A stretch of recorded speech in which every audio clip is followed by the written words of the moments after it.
നമ്മുടെ അടുക്കളയിൽ എപ്പോഴും ഉണ്ടാകുന്ന 3 ഐറ്റം വെച്ച് നമുക്ക് ചപ്പാത്തിക്കും ചോറിനും കുട്ടികൾക്ക് സ്കൂളിലേക്ക് കൊണ്ടുപോകാനായിട്ട് കറിയായിട്ടും ഒക്കെ ഉപയോഗിക്കാൻ പറ്റിയിട്ടുള്ള ഒരു അടിപൊളി ഐറ്റമാണ് കേട്ടോ ഉണ്ടാക്കുന്നത്.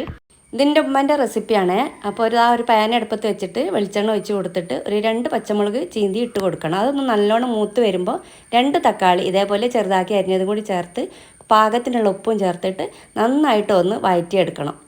തക്കാളി പെട്ടെന്ന് വഴണ്ട് വരാൻ വേണ്ടിയിട്ട് അതൊന്ന് മൂടി വെച്ചിട്ട് ഒരു 10 മിനിറ്റ് ലോ ഫ്ലെയിമിലിട്ടിട്ട് ഒന്ന് വെച്ച് കൊടുക്കണം. എന്നിട്ട് ഇടയ്ക്ക് മൂടി തുറന്നിട്ടൊന്ന് ഇളക്കി നന്നായി എല്ലാ ഭാഗത്തും വേവത്തക്ക രീതിയിലാക്കി കൊടുക്കണേ.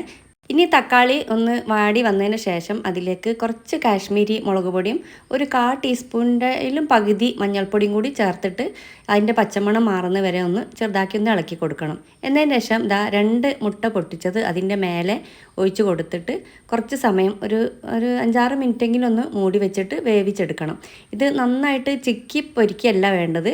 ഇതേപോലെ ആ മുട്ട ഒന്ന് ചെറുതാക്കി ഒന്ന് ഇളക്കി കൊടുത്തിട്ട് വീണ്ടും ഒന്ന് നല്ലോണം ഒന്ന് വേവിച്ചെടുക്കുക. ഒരുപാട് വേവൊന്നുമില്ല, എന്നാലും അതൊന്ന് പിന്നീട് ഒരു 5 മിനിറ്റോ 2 മിനിറ്റോ ഒക്കെ കഴിഞ്ഞതിന് ശേഷം നല്ലോണം ഒന്ന് ഇളക്കിയാൽ മതി. ഒരുപാട് കുത്തി ഇളക്കി ഒരു റോസ്റ്റ് പോലെ അല്ല കേട്ടോ ഇതാവുക.